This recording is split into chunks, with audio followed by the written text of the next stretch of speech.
Bonjour à tous et bienvenue dans cette première vidéo du média L'Entre-deux qu'on lance aujourd'hui, qui va être un média focalisé sur le basket français. Et donc on parlera des basketteurs français en NBA, mais aussi des équipes de basket françaises en Euroleague, de l'équipe de France de basket évidemment, masculine et féminine.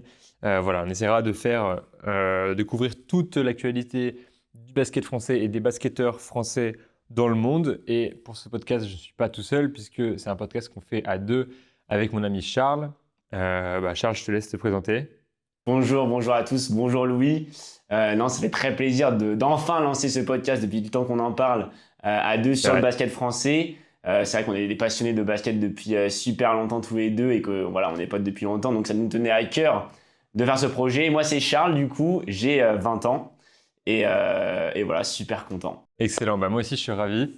Alors, pour ce premier podcast, en fait, ce premier épisode va concerner les équipes françaises, donc le Paris Basket, l'ASVEL et l'AS Monaco, dans le cadre de la nouvelle saison de l'Euroleague qui s'ouvre.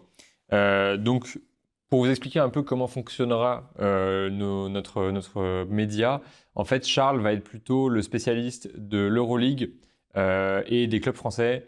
Là où moi, je serai plutôt le spécialiste des joueurs français en NBA, parce que c'est ce que je connais le mieux. Et on sera tous les deux intervenants en ce qui concerne l'équipe française de basket, parce que je pense qu'on a tous les deux des choses à dire et des connaissances qui se valent. Et bien sûr, on parlera des équipes de France de manière générale, c'est-à-dire on parlera bien sûr de l'équipe féminine et aussi peut-être aussi des U20, des U19, etc. C'est toujours sympa et important de suivre aussi les plus jeunes. Ouais, c'est sûr. Et puis s'il y a des prospects ou des étoiles montantes, on va dire, du basket français qui sont un peu plus jeunes, on n'hésitera pas du tout à parler d'eux si jamais il y a vraiment des grosses figures qui se dégagent.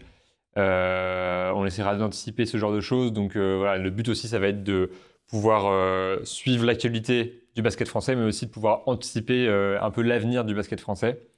Et puis notre objectif aussi, c'est de pouvoir notamment, donc, non seulement faire des podcasts comme ça tous les deux, on va décrypter un peu l'actualité, mais aussi de faire des épisodes plutôt interviews avec des invités, idéalement basketteurs ou agents, ou voilà, toutes les personnes qui peuvent tourner autour du basket français. Voilà. Tu as quelque chose à rajouter là-dessus? Non, à part vous dire que vous pouvez bien sûr vous abonner à nos réseaux sociaux, Instagram, bien sûr, TikTok et YouTube. Voilà, je pense qu'on peut directement passer, Louis, si tu Ouais. le veux, à notre M'en première demande partie. pas trop sur le montage, mais on va passer à la suite. Donc, comme j'ai déjà dit, ce podcast sera dédié aux équipes françaises en Euroleague, et notamment surtout au Paris Basketball, mais on aura aussi quelques mots à la fin pour l'AS Monaco et l'ASVEL. Mais donc là, on va commencer avec un focus sur le Paris Basket, et la première partie sera dédiée à un petit retour, à ce qu'on a appelé le step back sur la saison passée. Et là, je pense qu'on peut applaudir le Paris Basket, parce que c'est une sacrée saison qu'ils nous ont fait l'année dernière, une saison historique.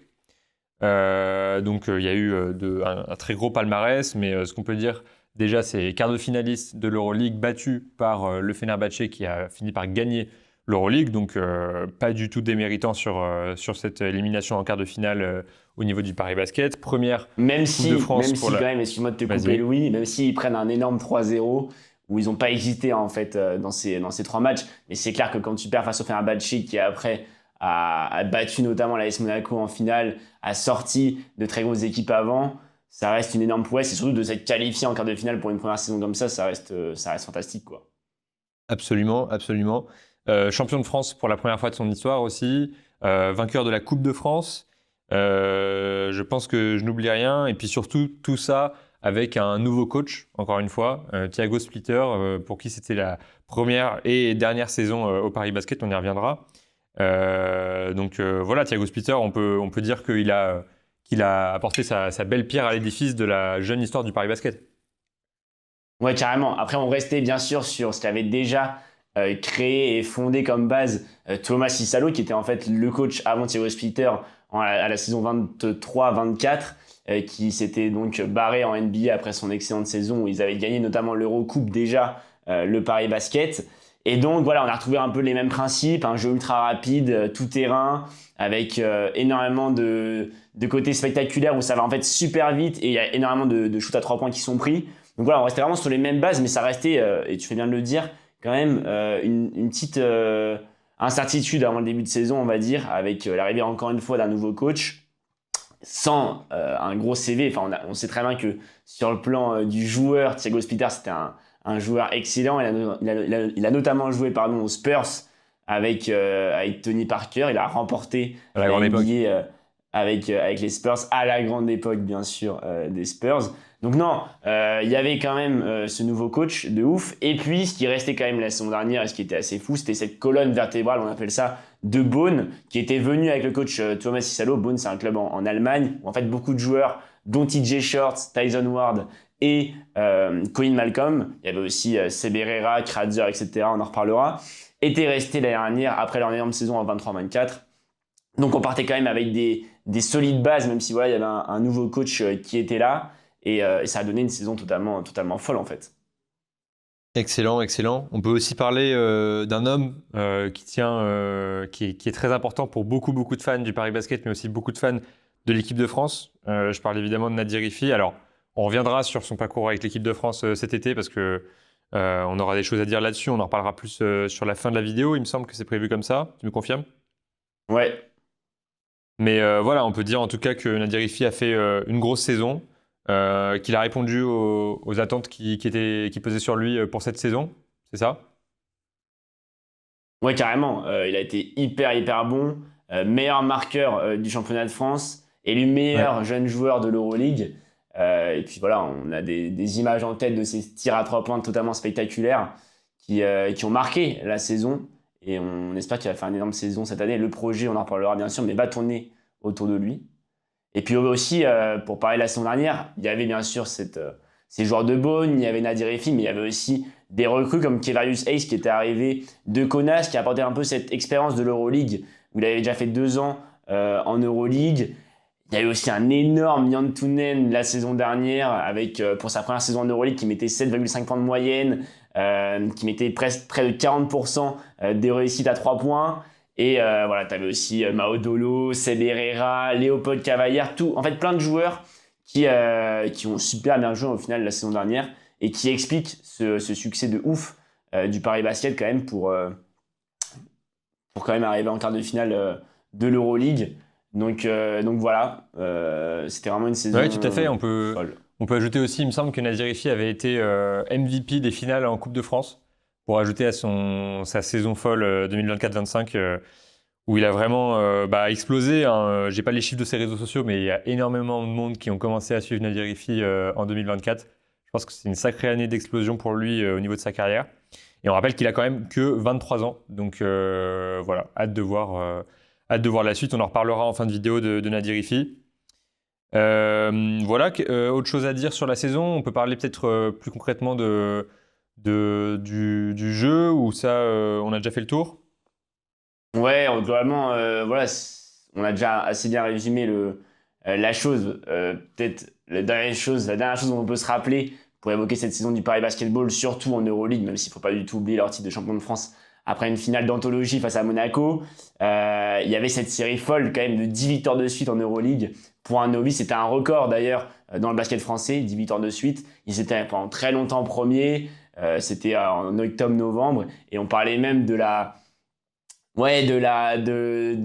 sais pas comment dire, du succès des équipes françaises en Euroleague, parce que pendant un temps, il y avait Paris Basketball et Monaco qui étaient premiers et deuxième au classement. Donc bref, vraiment énorme saison et beaucoup de hype qui a été généré, comme tu l'as dit, sur les réseaux sociaux et aussi à l'Adidas Arena, bien sûr, dans leur nouvelle salle, avec quelques matchs C'est à ça, Bercy. j'allais embrayer là-dessus. Alors, je parlais des réseaux sociaux de Nadir Riffi. J'ai pas les stats sous les yeux, mais je suis certain qu'il a explosé personnellement. Mais par contre, là, j'ai les stats pour le Paris Basket. Dans une saison, ils sont passés de 180 000 à 450 000 abonnés sur les réseaux sociaux. Alors, je sais pas si c'est Instagram ou tous les réseaux combinés, mais en tout cas, C'est en cumulé. c'est tous les réseaux cumulés, donc c'est une grosse perf.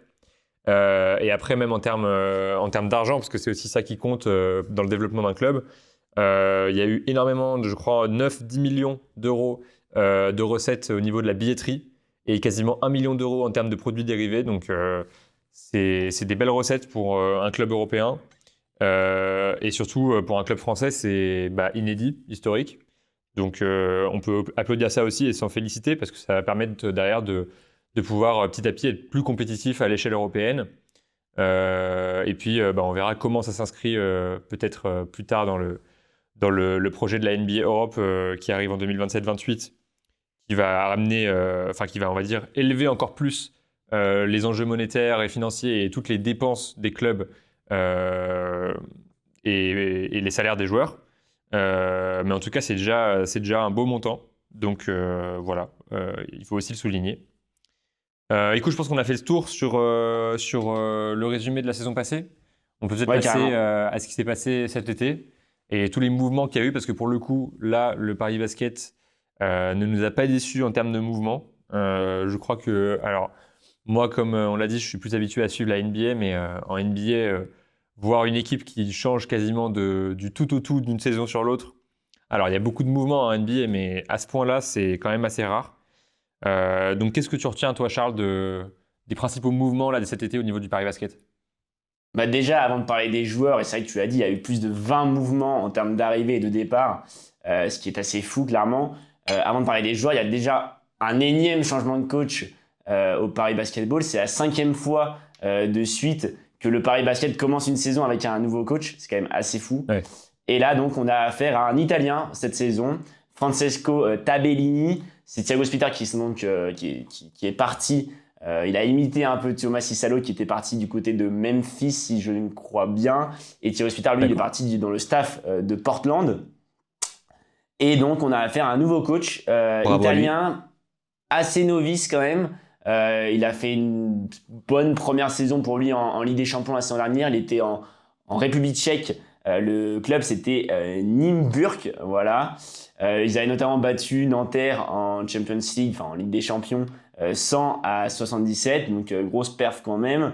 Mais bon, il n'y a pas non plus de grosses perf à son actif. Il va découvrir l'Euroleague, mais ça nous rappelle un peu un profil un peu à la Thomas Issalo en fin de compte, qui avait lui-même découvert l'Euroleague avec l'Eurocoupe plutôt, avec le Paris Basketball. Donc c'est un mec qui vient aussi de la Ligue des Champions.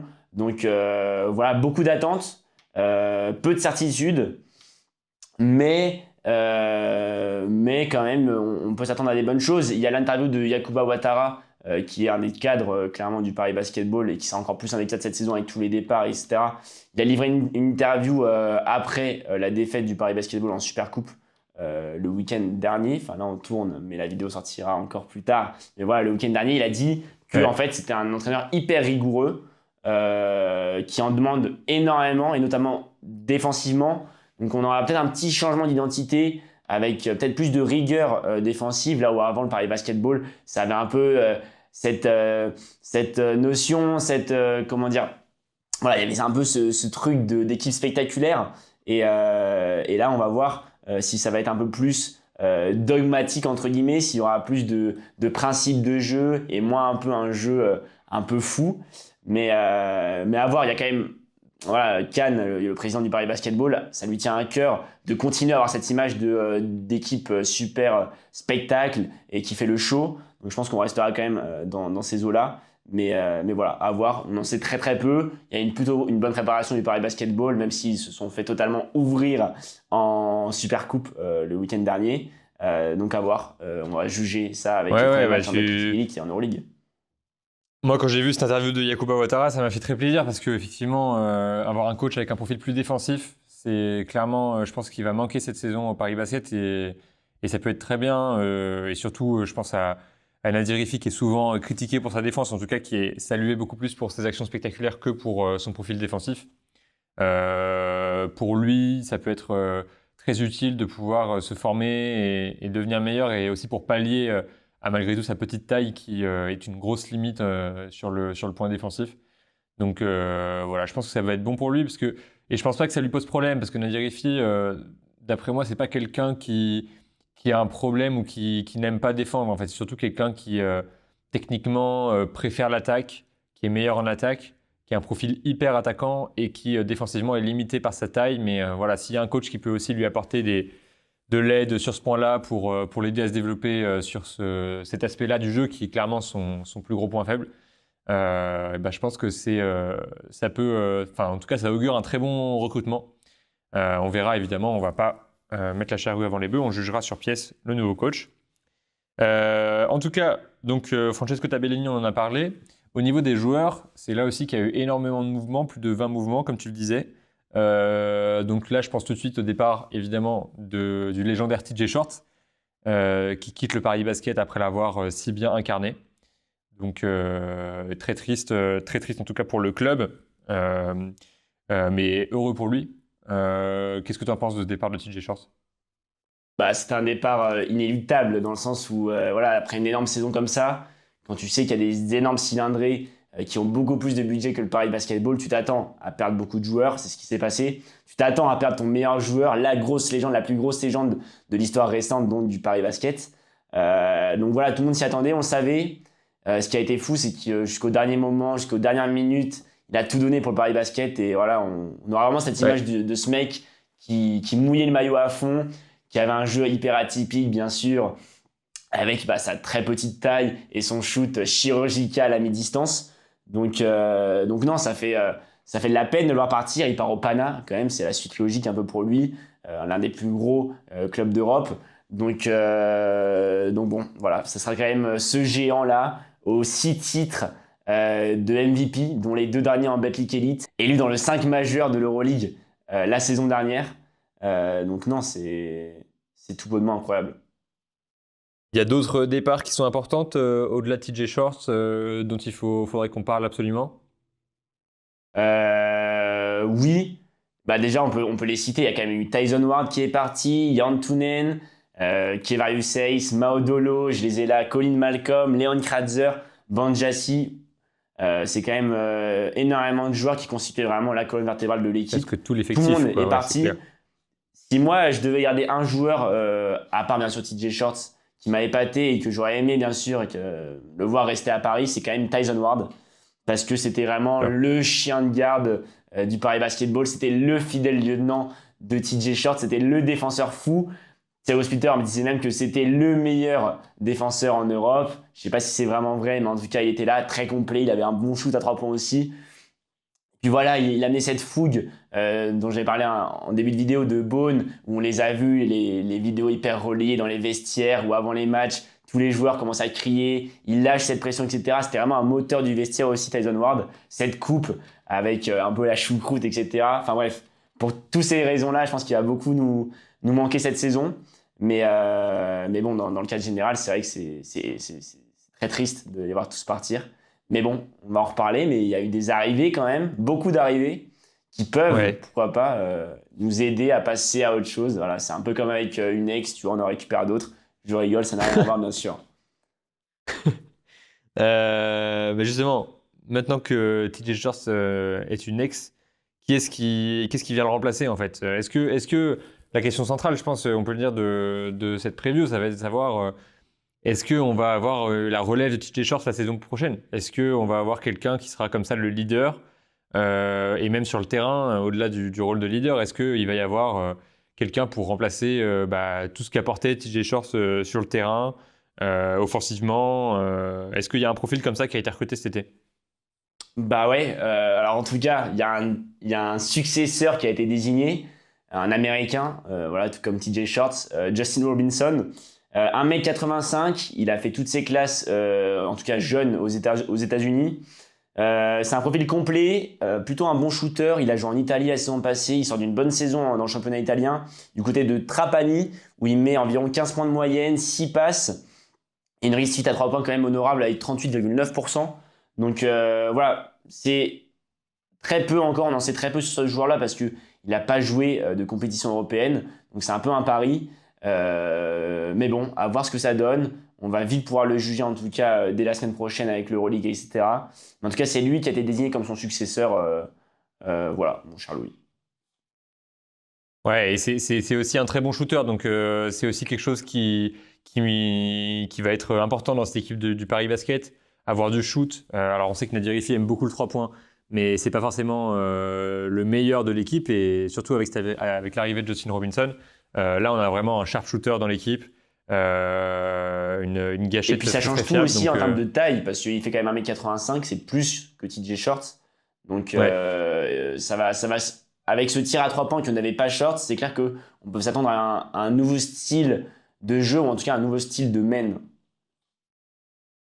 Ok, très bien. Et ben, on a hâte de voir ça. Et on verra comment ce sera complémentaire avec le reste de l'effectif. Et le reste de l'effectif, d'ailleurs, parlons-en. Quelles sont les arrivées notables, à part du coup Justin Robinson, qui viennent remplacer Tyson Ward et tous les autres départs, Léon Kratzer, etc. Est-ce que ces joueurs-là ont été remplacés? Est-ce qu'on on a des profils qui vont pouvoir avoir une équipe qui soit aussi compétitive que l'année dernière?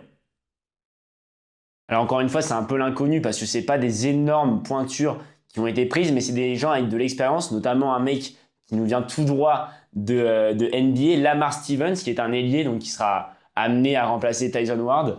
2 m 1, 28 ans, 220 apparitions en NBA, c'est quand même pas rien. Il sort d'une plutôt bonne saison en 23-24 en tout cas avec Memphis, où en 19 matchs, il avait mis 11,5 points et 5 rebonds de moyenne. Par contre, contrairement à Ward, il shoot quasiment jamais. Il tente un tir à 3 points par match, alors que Ward avait plus l'habitude d'en prendre, en tout cas quand il était en confiance. Il a un plutôt mauvais pourcentage de tir à 3 points qui est de 29%. Enfin bref, ça va être encore une fois un autre style que Tyson Ward. Mais bon, à voir, on a confiance en Lamar Stevens. Ouais, un style différent. Après, ça peut aussi avoir une certaine complémentarité. Si on recrute Justin Robinson qui a ce profil-là de shooter et à qui on va donner les ballons à 3 points, si Nadir Hifik continue sa progression aussi derrière la ligne, ça peut être intéressant aussi d'avoir un profil plus intérieur au poste 4. Ouais, carrément. Si tu veux, on peut parler aussi des autres recrues. Ouais. J'ai noté, on va aller dans les principales, mais quand même Derek Willis, un ailier fort, pardon, de 30 ans, qui nous vient de l'Anadolu Efes d'Istanbul, qui est donc une grosse cylindrée, qui ont gagné l'Euroleague il y a quelques années. Après, lui, voilà, il n'avait pas un rôle prépondérant en Euroleague. La saison dernière, il tourne à environ 3 points de moyenne, 2,4 rebonds en 11 minutes de temps de jeu par match. Pareil, c'est un Américain, il a fait toutes ses classes jeunes aux États-Unis, en G-League notamment. Voilà, encore une fois, c'est un peu l'inconnu, même si voilà, son principal atout, ça reste le tir à 3 points. Donc encore une fois, un shooter avec Justin Robinson, on peut voir s'il y a une petite complémentarité. En tout cas, ça fait du bien d'avoir un mec au poste 4 qui sait shooter. Il a quasiment 40% de réussite à 3 points. Donc c'est un bon gars. C'est un bon joueur et à voir ce que ça va donner, quoi. Et en parlant de l'Anadolu Efes, on enchaîne avec peut-être la troisième recrue très importante de cet été, Amath Mbaye, qui avait été à l'Anadolu Efes il y a de ça 2 saisons. Alors je pense que si je ne me trompe pas, ils se sont croisés avec Derek Willis, ils n'ont pas joué ensemble à l'Anadolu Efes parce qu'ensuite Amath Mbaye était parti du côté de Moscou. Qu'est-ce qu'il faut dire sur ce joueur? Qu'est-ce qui est important? Et est-ce qu'il va avoir une place importante dans la rotation selon toi du Paris Basket? Ouais, je pense que ça va être un ailier fort quand même assez important dans la rotation, clairement. Il a son expérience, 35 ans, bientôt 36, je crois qu'il les aura en fin d'année. C'est un Français, voilà, une petite touche franchise dans les recrues, ça fait toujours du bien.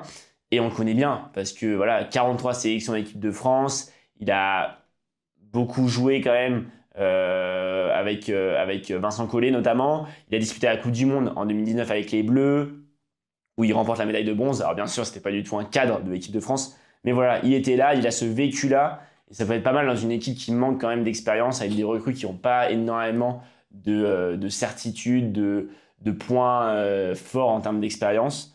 Donc voilà, il est aussi finaliste de l'Euro avec l'équipe de France en 2022. Donc quand même un gros joueur qui sort d'une grosse saison aussi au CSKA Moscou. Alors ce qui est dommage, c'est que bien sûr, c'est depuis le conflit russo-ukrainien, les équipes russes n'ont pas accès aux coupes européennes. C'est pas ça qui est dommage, mais c'est dommage pour lui. Amath Mbaye qui n'a pas pu participer à ça, donc on a peu de références sur lui en Euroleague, même si du coup, comme tu le disais bien, il a disputé avec l'Anadolu Efes ou en 22-23, où il fait une grosse saison quand même, 7 points, 2,8 rebonds en 33 matchs. Donc c'était quand même pas mal. Donc voilà, à voir. Ce vécu en équipe de France, il me parle, il est quand même assez intéressant. C'est un joueur qui est quand même connu par les suiveurs du basket français. Donc c'est bien d'avoir amené ce mec-là. Et il vient étoffer un poste 4 déjà vraiment pas mal, avec d'autres recrues notamment. Alan Dokossi, qui vient de la JDA de Dijon. Et il y a aussi un Belge, j'ai noté Tige de Reader, 2m3, 22 ans, qui aussi vient pour renforcer ce poste 4. Il a un bon shoot extérieur. Donc non, en vrai, pour le coup, c'est peut-être un des mecs qu'on connaît le mieux des recrues qui sont arrivés. Il y a aussi Ismaël Bako, dont tu peux nous en parler vite fait après. Mais voilà. Donc on voit que le secteur intérieur a quand même été bien renforcé, en tout cas a été un point central du recrutement, avec les 2 ailiers forts, 3 ailiers forts même, parce que Lamar Stevens, il est, je pense, ailier, mais il peut aussi glisser en poste 4. En tout cas, c'était un peu le rôle qu'il avait en NBA, donc je vois pas pourquoi il ne l'aurait pas en Euroleague. Et on parle aussi du coup des pivots, Ismaël Bako, gros recrutement là aussi. Un joueur qui nous vient de Russie, qui était dans un club russe, l'Unics Kazan, la saison passée, qui est déjà passé en France pendant 2 saisons à Lasvel. Voilà, et l'autre pivot, c'est Mohamed Faye. Qu'est-ce qu'on en pense de ces recrutements au poste de pivot?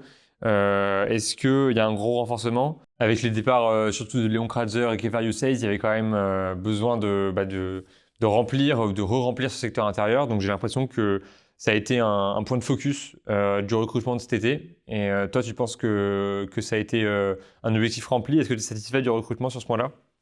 Ouais, carrément. Je pense que Ismaël Bako, c'est quand même un mec qu'on connaît de par son passage à Lasvel. On l'a vu aussi affronter l'équipe de France à l'Euro, où il a fait une prestation plutôt solide.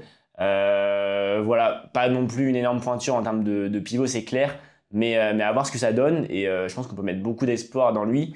Il y a eu bien sûr l'arrivée aussi de Mohamed Faye, un Sénégalais qui nous vient du championnat italien. Ça va être une pépite, ça va vraiment être un joueur de rotation, mais il va rentrer dans la rotation. On l'a vu en Super Coupe le week-end dernier, où il a fait un gros match face au Mans, où il met 7 rebonds et 8 points en 10 minutes.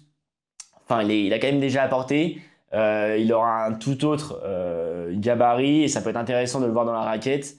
À voir. Voilà, lui, ça va vraiment être la pépite à suivre de la saison. Et Ismaël Bako, ça va plus être, je pense, le pivot titulaire, en tout cas, en ce début de saison, quoi. Oui, bah, c'est la question que j'allais te poser justement. Qu'est-ce que tu vois, toi, comme 5 majeurs, en tout cas pour commencer la saison? Et puis une question aussi qu'on peut se poser, c'est est-ce que Nadir Riffi va intégrer ce 5 majeur? Est-ce qu'on doit le souhaiter? Je pense que c'est un sujet important, surtout au vu du recrutement. Est-ce qu'on a besoin de Nadir Riffi au poste 2 ou est-ce qu'il vaut mieux qu'il sorte du banc? Qu'est-ce que tu vois comme 5 majeur? Bah, je pense que Nadir Riffi, vraiment, le projet a été clairement construit autour de lui cette année. C'était la prolongation que tout le monde attendait. C'était vraiment le mec qu'on voulait voir rester pour voilà, faire un peu ce lien entre la saison dernière et cette saison. C'est un peu un des seuls rescapés avec quand même Ouattara, Sebera, etc. Mais on sait très bien ce qu'il représente dans Paris. C'est le petit prince de Paris. C'est le français. C'est le showman du Paris Basketball qui a vraiment l'ADN de ce jeu spectaculaire en lui. Donc, je pense que c'est sûr qu'il aura un énorme rôle. Je suis persuadé qu'il sera amené à être dans le 5 majeur et à jouer les gros matchs. Il veut prouver que la saison dernière, c'était pas une anomalie, qu'il est vraiment super fort. Donc c'est clair qu'il sera titulaire pour moi.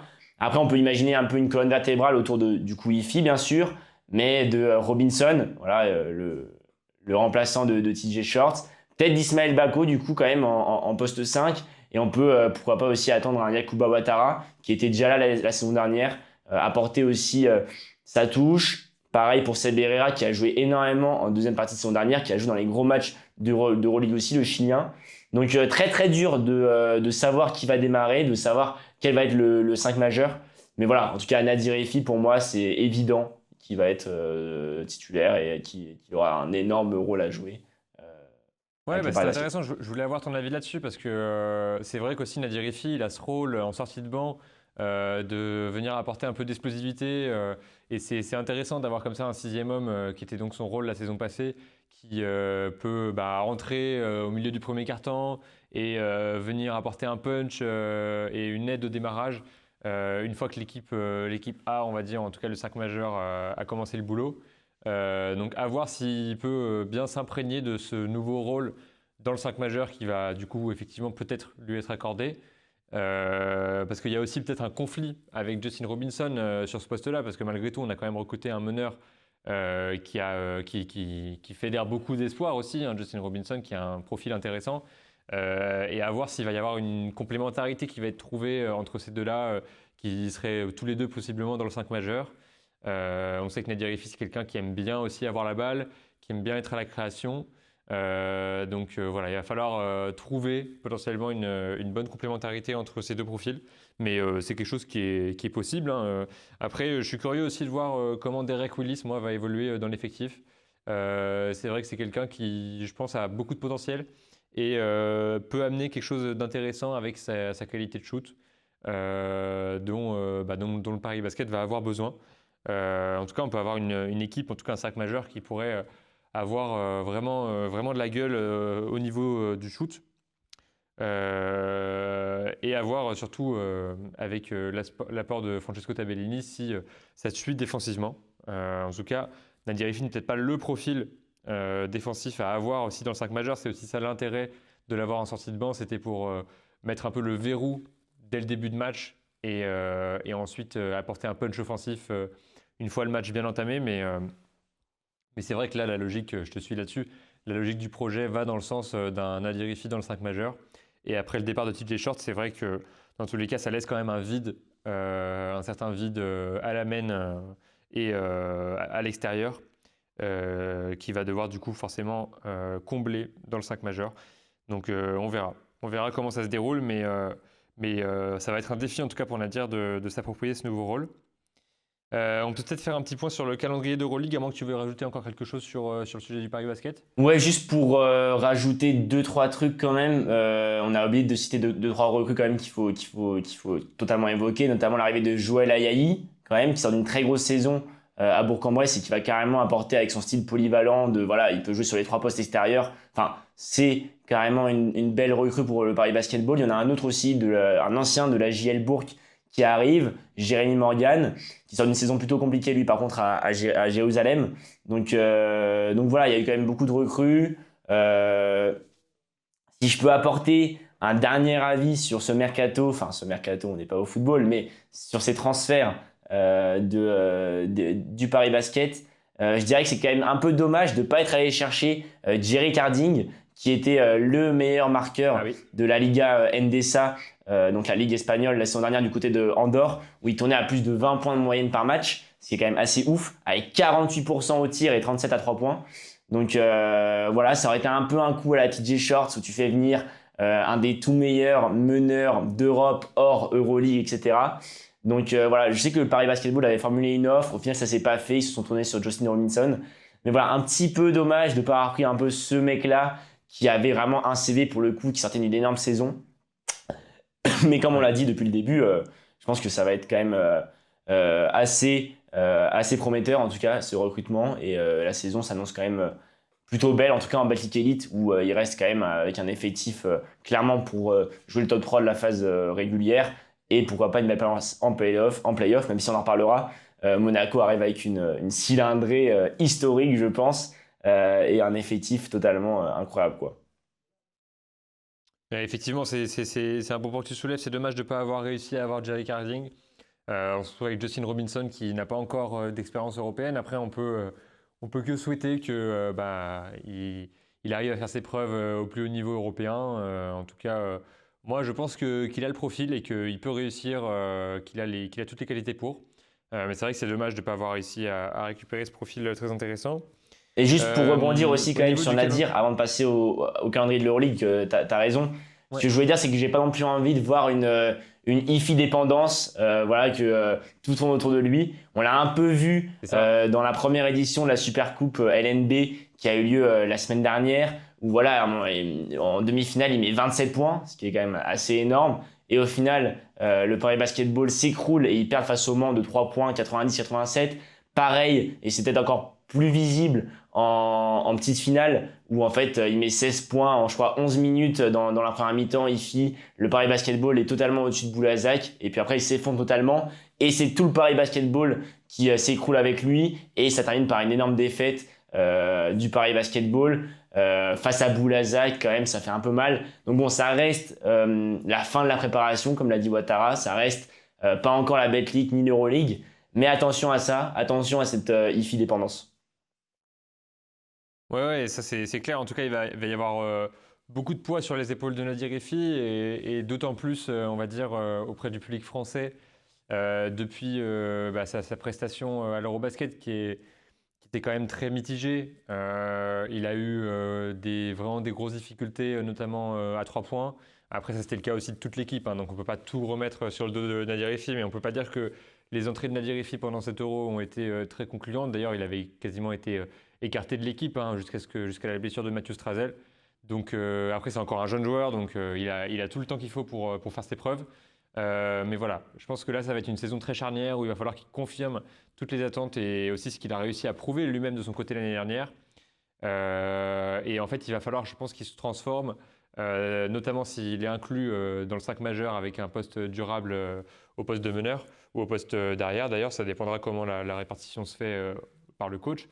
Mais il va falloir qu'il arrive à se transformer en winning player, quoi. Il va falloir vraiment que, au-delà de l'aspect spectaculaire et des statistiques personnelles, il arrive à être le joueur qui va faire gagner son équipe et pas uniquement faire briller le club et faire des actions plus folles les unes que les autres et mettre des tirs en fadeaway à 3 points. C'est très bien de faire tout ça et c'est bien pour l'aspect, on va dire, commercial du club. Mais voilà, c'est important aussi qu'il arrive à adopter ce rôle vraiment de leader et de pouvoir mettre le club sur ses épaules. En tout cas, c'est ce qui va être attendu de lui. Et donc, on peut que lui souhaiter de réussir à endosser ce rôle, hein. Ouais, carrément. Mais c'est vrai qu'il va falloir réussir à trouver un équilibre entre le club qui en attend beaucoup de Nadir Riffi qui n'a pas encore dans sa carrière prouvé qu'il était le joueur sur lequel une équipe entière pouvait se reposer, mais il a encore que 23 ans, donc il a le temps. Le fait qu'effectivement il ne faut pas être non plus trop dépendant de Nadir Riffi parce que il n'a pas encore réussi à prouver qu'il était le joueur sur lequel on pouvait se reposer entièrement. Donc voilà, il va y avoir ces deux dynamiques-là qui vont être assez intéressantes la saison prochaine. Tu voulais rebondir là-dessus? Non, je pense que c'est bon, on a fait le tour quand même de Nadir, mais ouais, on espère carrément que ça va être lui, le nouveau visage du Paris Basket, mais pas le seul visage, justement. Bon, et du coup, on peut enchaîner maintenant avec l'Asvel. Quelques mots là-dessus. Est-ce qu'il y a eu des gros mouvements cet été? Qu'est-ce qu'on en retire là qu'est-ce qu'il faut retirer de l'Asvel pour la saison prochaine, de cet été, de la saison passée? Quels sont les points les plus importants pour toi? Ce qui est clair, c'est qu'ils perdent leur meilleur joueur, leur joueur phare, Théo Malédon, Ouais. qui a fait une énorme saison, qui part au Real Madrid. Voilà, on connaît l'Asvel qui réussit tout le temps à remettre sur le droit chemin des énormes pépites françaises. C'était le cas notamment avec Gershon Yabusele, etc. Mais bon, en tout cas, c'est quand même une grosse perte. Il y a aussi la perte d'André Robertson, qui était quand même un joueur important, qui part du côté du Zénith, lui. 6 recrues à noter pour l'Asvel, et notamment le retour à l'Asvel et le retour en Euroleague de Thomas Hurtel. Le retour de Thomas Hurtel. Possible dernière saison aussi pour Nando De Colo. Donc voilà, nos deux Frenchies à suivre du côté de l'Asvel. Mais voilà, on sait que ça va être assez dur. Ils ont gardé leur coach Pierrick Poupé qui a fait du gros taf la saison dernière. Par contre, voilà, c'était quand même pas non plus fameux au final en Euroleague parce qu'ils font que 15e sur 18. Mais quand on voit leur budget et quand on voit toute l'adversité qu'il y a en Euroleague, ça restait très très bien quand même pour l'Asvel qui a fait un des meilleurs bilans de son histoire en Euroleague. Donc bon, on peut espérer pour eux juste qu'ils fassent une meilleure saison l'année prochaine, mais pour moi, rien de fou adviendra en Euroleague. Par contre, ils ont une belle carte à jouer comme d'habitude en Betclic et il faudra les suivre énormément en Betclic Elite. Excellent. Très complet sur l'Asvel. Effectivement, on verra s'ils arrivent à faire mieux malgré le départ de Théo Malédon, André Robertson. On suivra ça de près sur ce média. Quelques mots sur Monaco aussi. Il y a notamment grosse arrivée quand même avec Nikola Mirotic, Kevarius Hayes aussi qui nous vient du coup qu'ils ont réussi à récupérer du Paris Basket. Qu'est-ce qu'il y a à noter là sur l'AS Monaco, pardon? Alors déjà, il faut dire qu'ils sortent d'une saison un peu rare, entre guillemets, dans leur histoire récente, eux qui étaient habitués à tout rafler, notamment dans le championnat de France. Ils n'ont eu aucun trophée majeur. Paris Basketball qui gagne la Betclic et la défaite face au Fener en finale de l'Euroleague pour Monaco. Donc bon, ils ont quand même fait une saison de ouf en Euroleague avec cette première finale pour leur histoire. Ils ont un nouveau budget cette année encore plus conséquent que celui de la dernière. On parle d'environ 39 millions d'euros. Donc c'est énorme. Ils se rapprochent vraiment des énormes cylindrées grecs et turcs. L'arrivée de Mirotic, comme tu le dis, elle est plus que hypante. Elle est plus que intéressante. Elle excite tous les passionnés du basket quand même quand on sait qui c'est. Ancien MVP de l'Euroleague en 2022. Il a vraiment ce vécu en Euroleague qui est hyper intéressant. Il vient de l'Olympia Milan. Voilà, il a aussi une petite expérience en NBA assez sympathique. Comme tu le dis, Kevarius Hayes, mais aussi Nemanja Nedovic et le retour de Yohan Makoundou qui était prêté la saison dernière.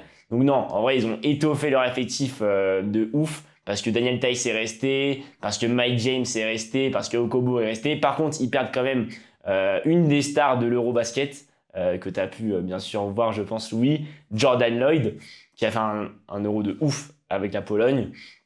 Et il y a aussi les possibles départs de Monteyunas et de Nick Calates, qui étaient très très peu en vue la saison dernière.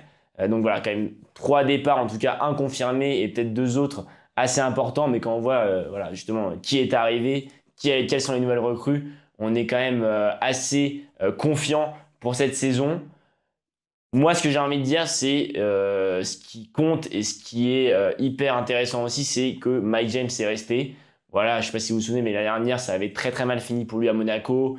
Il avait été, entre guillemets, suspendu, exclu du groupe pour les finales. Il n'a pas joué face au Paris Basket en finale de la Betclic Elite, ce qui explique aussi cette défaite, mais pas que, bien sûr. Donc on ne savait pas s'il allait rester ou pas. Il y a eu des gros imbroglio à Monaco entre les dirigeants et Mike James. Au final, il reste. Au final, il prolonge jusqu'en 2027. Et au final, on a l'impression de l'avoir jamais autant vu mort de faim. On l'a vu soulever le trophée de la Supercoupe le week-end dernier. Il était bien content. Il a fait un énorme match. J'ai les stats sous les yeux, j'ai noté. Il a mis 18 points et 6 rebonds en finale. Il fait 8 passes D en demi. Enfin, c'est un Mike James retrouvé. On dit vraiment dans les coulisses qu'il n'a jamais été aussi motivé avant une saison. Donc voilà, à 35 ans, si je ne m'abuse, pour une de ses peut-être last dance, une de ses dernières saisons, ça peut être alors ça peut être un atout de taille comme d'habitude pour ce légendaire mec. Et en plus, voilà, il sera associé avec un autre MVP de l'Euroleague. Mike James a déjà été élu MVP. Donc, effectif 5 étoiles pour Monaco. Et du coup, on va grave suivre ça avec le Paris Basket et même l'Asvel. On va pas du tout être en manque de basket français cette année, quoi. Ouais, tu parles de Mike James. Moi, ça me rappelle un match qu'on était allé voir tous les deux à Paris, un AS Monaco Paris Basket il y a 1 ou 2 ans. Il y a 1 an, en finale justement de la Betclic Elite, au moment où Monaco encore faisait de Paris un peu son enfant, j'ai envie de dire. C'est ça. Et Mike James avait fait de toute la salle son enfant parce qu'il avait été, je crois qu'il avait terminé à 50 ou 60% au tir. Enfin, c'était quelque chose d'assez fou. Il était incapable de rater pendant ce match-là. Je ne sais plus si c'était le match 3 peut-être ou match... oui, match 3 parce qu'ils sont sacrés après. Donc oui, c'était match 3. C'est ça. Ouais, c'était un sacré match.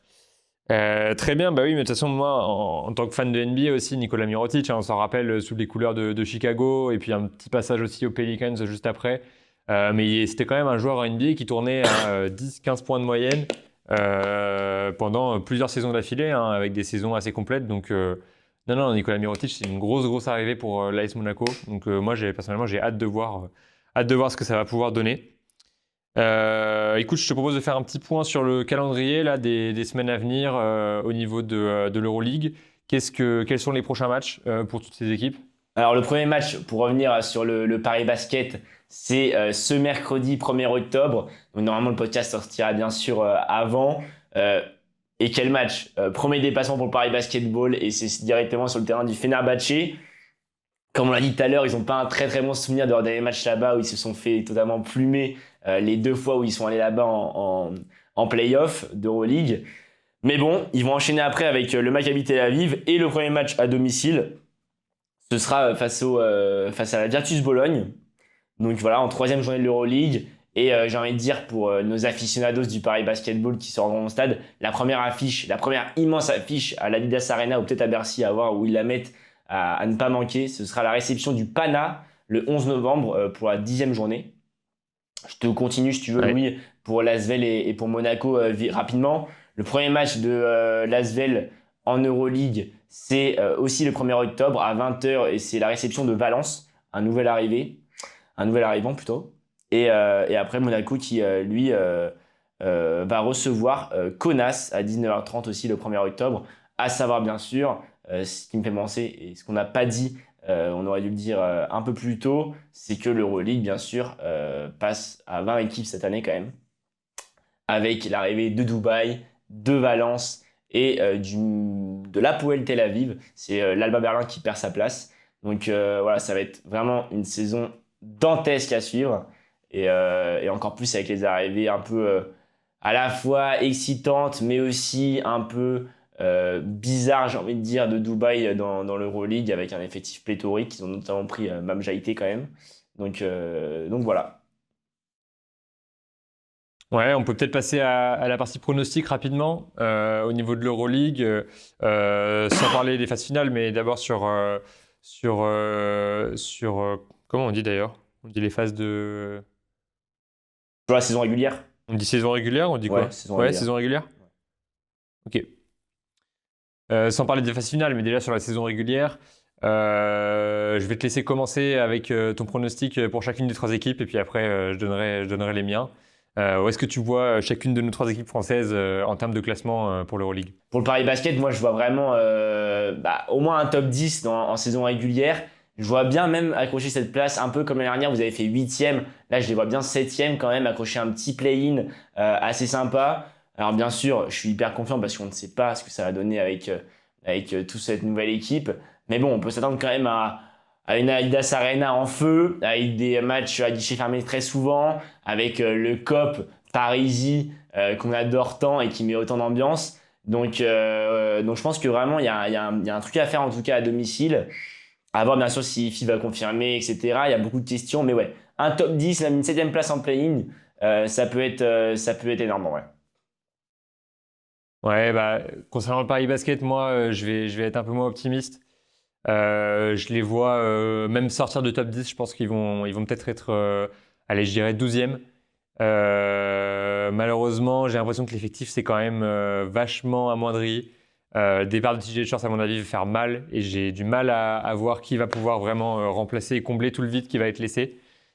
Surtout vu l'importance qu'il avait dans les matchs d'Euroleague.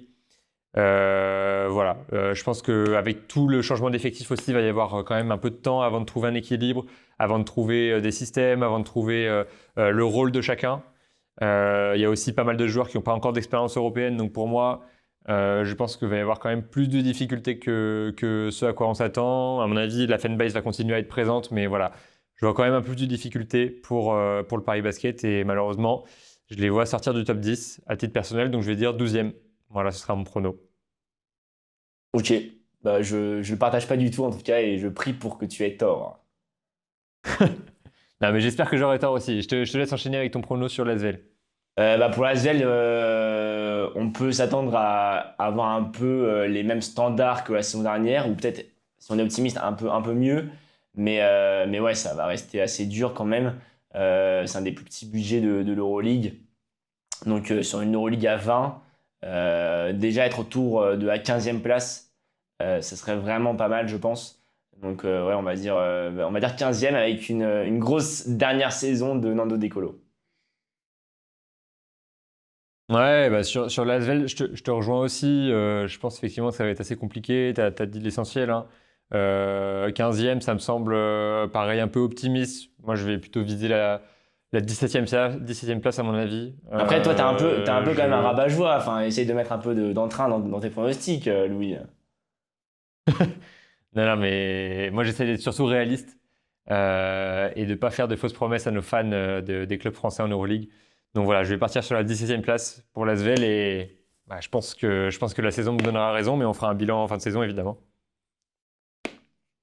Ok. Et pour Monaco, du coup, On peut passer à l'AS Monaco. Ouais, je te laisse enchaîner. ouais, carrément. Bah, Monaco, pour le coup, moi, je vais aller droit au but. Je les vois gagner l'Euroleague. Alors, bien sûr, il faudra faire gaffe au Pana. Il faudra faire gaffe au Fenerbahçe, à l'Olympiakos, l'Anadolu, parce qu'ils se sont extrêmement renforcés. L'Anadolu, ça pourrait être intéressant à parler en vidéo. Mais non, moi je les vois gagner. Je les vois gagner l'Euroleague, je suis désolé. Je pense que Ouais. là, on les a vus à la saison 2022-2023, ils font Final Four. L'année dernière, ils font finale. Donc la suite logique, c'est quoi? C'est de monter sur la plus haute marche. Ouais, je vais te rejoindre sur ce pronostic. Pour une fois, on va être d'accord. Je les mettrai premiers aussi de l'Euroleague. Je pense que là, ils ont vraiment l'effectif. Ils ont un effectif assez all-time, en fait, Monaco, là. Voilà, avec Mike James, qu'on espère retrouver à un très très haut niveau. Et je pense que l'AS Monaco peut vraiment frapper très très fort. Et donc, je les vois aussi terminer premier de la saison régulière de l'Euroleague. La seule petite Écoute, chose qu'on peut dire sur Monaco, voilà, même si t'as raison, je pense que le mot all-time, il est plus que bon et plus qu'approprié. Mais je pense que, voilà, il faut vraiment qu'il n'y ait pas de blessure. Mike James, il a 35 ans, Mirotic, 34, Daniel Theis, 33. Alors, même s'ils se sont bien renforcés, on sait qu'à cet âge-là, une petite blessure ou quoi, ça peut bien enquiquiner une saison quand même. ouais, en tout cas, voilà, on peut dire que pour ces joueurs-là, c'est vrai que c'est aussi un peu maintenant ou jamais. À mon avis, il va y avoir aussi mixé à leur expérience une très grande ferveur et beaucoup de motivation pour cette saison. Donc voilà, c'est pour ça que je les place premiers et toi aussi. Écoute, merci Charles pour le premier épisode. On a fait le tour des 3 équipes et ça donne envie vraiment de les suivre. Moi qui ne suis pas non plus le plus grand expert de l'Euroleague, mais là, c'est clair que cette saison, je vais suivre tout ce qui va se passer parce qu'on a des très très beaux effectifs et beaucoup d'espoir avec nos clubs français. Un mot de la fin que tu veux ajouter? Bah, allez la France, allez nos clubs français et voyons voir ce que ça donne. Mais en tout cas, très très très optimiste et très excité parce qu'il y a plein d'histoires à raconter autour de ces 3 équipes, plein d'histoires différentes et on espère que en tout cas les 3 vont arriver à de très grandes choses, surtout si on reste réaliste par les basketball et bien sûr l'AS Monaco. C'est ça. Et surtout, n'hésitez pas à vous abonner pour suivre toute la saison des clubs français en Euroleague et comme on l'a rappelé au début, les saisons des basketteurs français en NBA et dans le reste du monde, des basketteuses françaises aussi et de l'équipe de France, de l'actualité de l'équipe de France. C'est votre média pour suivre le basket français et à bientôt pour une prochaine vidéo. Salut, à bientôt!